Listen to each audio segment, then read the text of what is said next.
Yeah, all right. I just started a broadcast, so I'm just letting you know. Hey, I'm live. That was just my friend. I have to actually get some coffee. I just got in the door, and I probably should have thought of that, but I didn't. It's distracted. You don't need to see my bedroom right now. No. Yeah, so I'm talking about Comicsgate and this Jeremy Hambly, I think his name is, getting into or getting attacked by a guy at Comic Con in what is it, Indianapolis, Indiana, or something like that. And I was listening to people are like, oh, we have to live in fear.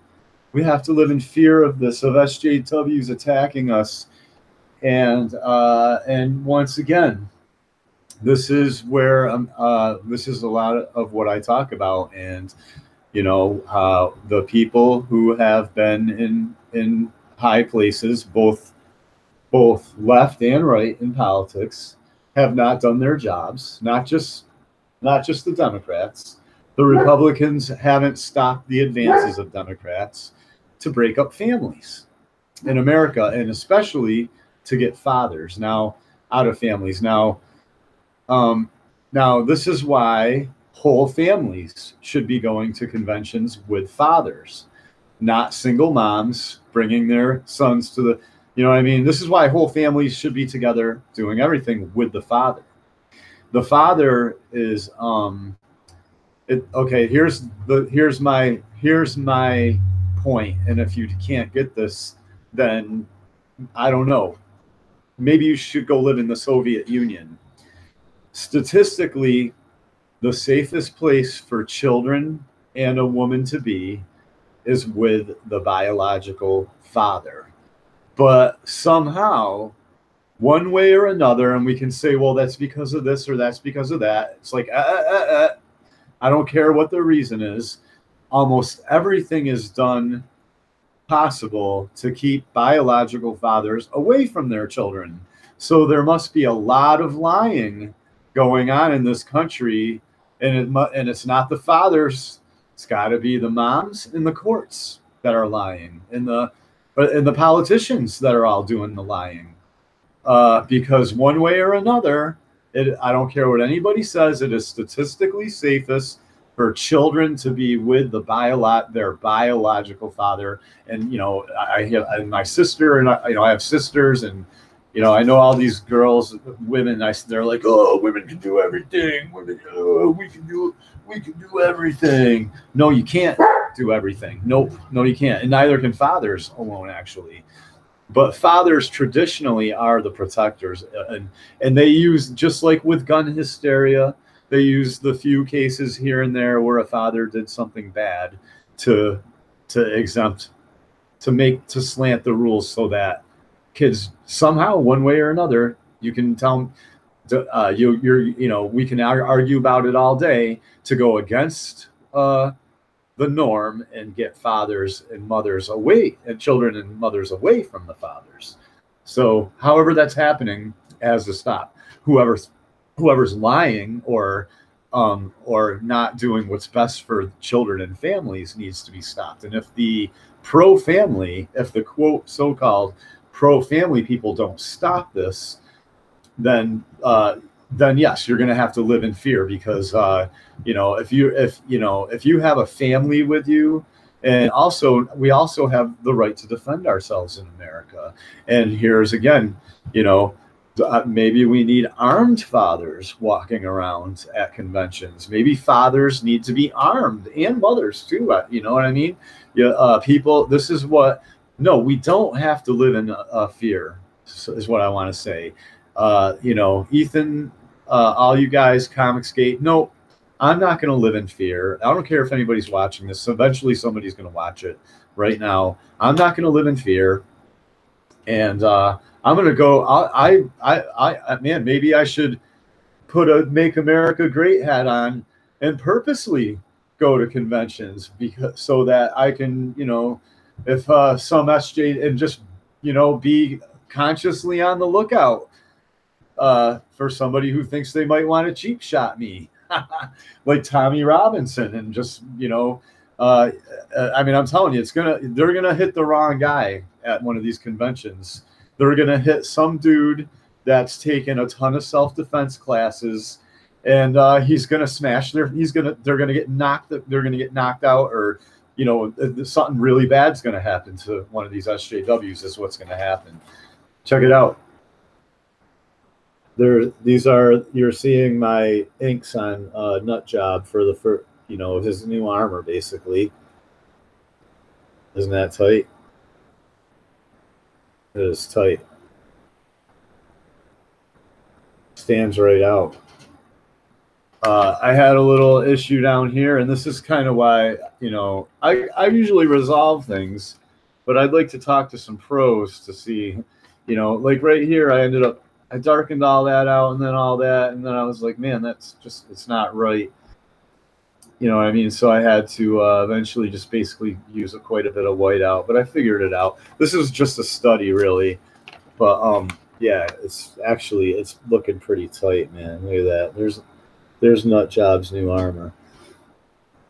Here's I got a rough of him. He's fighting a giant right here. Look at that. Isn't that sick? And there's going to be like a cement, whatever you would call that. Where you walk by, like, I don't know, fancy old buildings and churches. There's like a cement, like divider between their lawn and the sidewalk or whatever. So, he's going to be like smashing a chunk out of that basically. And Nut Job's going to be kind of leaping off to the side. You know what I mean?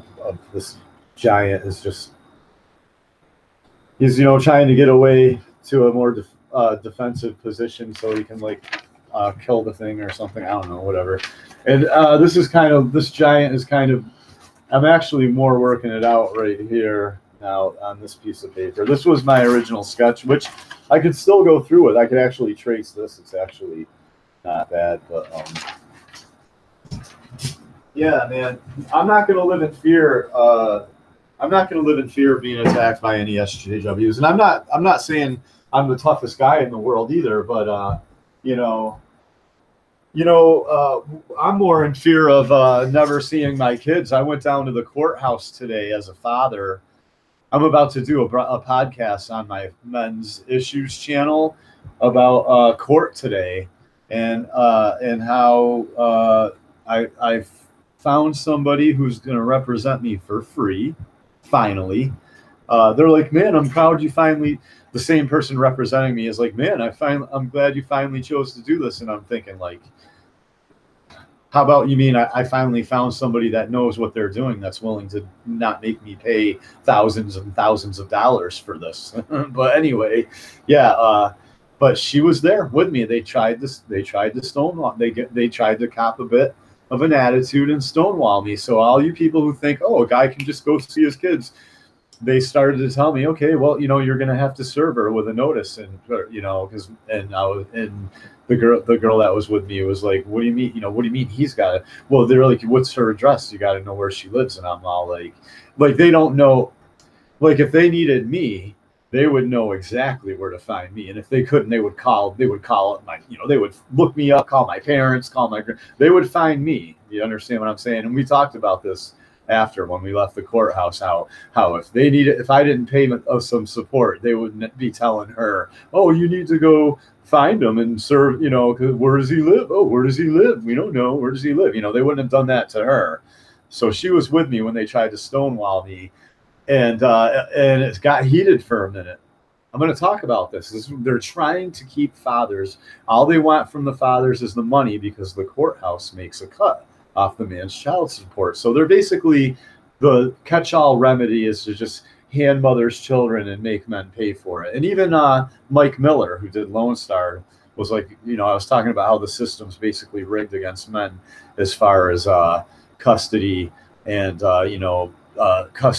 basically reproductive rights and custody cases. And he was like, can't argue with you with there. And so the girl who's helping me is all super optimistic about it, but she understood, she realized today, they might put up a slight resistance, but because I had her with me, though, and it wasn't just me and everybody in the courthouse's word against mine. It worked out a little bit better. But yeah, man, this is the new nut job, man, and that is the new design. It's very kind of abstract, and that's what I'm going for. I think this is going to be a stiletto. This bayonet is going to be a stiletto too, so it's not always going to be out. It's going to look like a little ear, like mouthpiece or something, but it's really like a stiletto. You can like surprise people with it, and just stuff like that. I haven't inked the guns yet, but it's just going to be metallic, shiny, like, you know, markings in the direction of the object that I'm shading instead of against it. You know, maybe just, you know, kind of like basically this type of stuff here will be also up here on the gun in this part here. But yeah, that's the new nut job. It's taken off. I can't, man, if I can get nut job out, man, I'm telling you, it's going to be such an inspirational comic. In case you haven't seen it, you know, I've done a little bit of work on this. The only thing I've done since the last time I showed this is I didn't want to rip Thor off, so I made these oval things. They're not round, they're like oval little plates of armor. Oval plates of armor on his, you know, on his shins and like on his wrist guard, his forearm guards and all that. And it's really coming together. This is Rogue Force. And yeah, it's really coming together. There's a giant right there. It could be the same giant. I could have them fight it out. Like, what happens is giants have always been around. They just went into hiding, and they eventually like reemerge. A whole bunch of things reemerge that were in hiding. And as things change in the world, as things change, this takes place a little bit in the future. And so he submits a giant basically in you know, almost like out of, you know, I realized after I said that I'm kind of ripping off Princess Bride, but it doesn't have to go the same way. You know what I mean? Where he wrestles the giant and he chokes him out. Something like that would be actually pretty cool, but I don't want to rob him completely. But yeah, and or maybe he finds out how to control a giant or something crazy like that. You know what I'm saying? Like, pretty cool shit going on. You know. Pretty cool little Rogue Force. It could be Rogue 6, but that would be too much like Rogue 1. Rogue 6 comes right off the tongue. Rogue Force doesn't come off the tongue as well, but it comes off the tongue. It rolls off the tongue pretty well, Rogue Force. And yeah, it's just me messing around. I like armored vigilantes, man. It makes more sense to me. With a touch of fantasy and sci-fi, but generally grounded in very like realistic, believable storylines, because that makes it more dramatic. Like, you know, when you can really relate to it, you're like, damn, you know, I like to try to do material that sends shivers down people's spines, basically. But and opens up their mind and opens up people's minds to like you know, a little bit. If they're not, I'm not saying I know everything, but you know, kind of stuff that people later will go, wow, you know, this work touched on this and touched on that, and here it is happening. You know what I mean? Like, I like to try to do that type of stuff. But anyway, praise God. I'm not going to live in fear. I pray for Jeremy and all these Comicsgate people, and I pray for you, Comicsgate people too, Zach, you know, Ethan, all you guys. I pray in the God of God, in Jesus's name.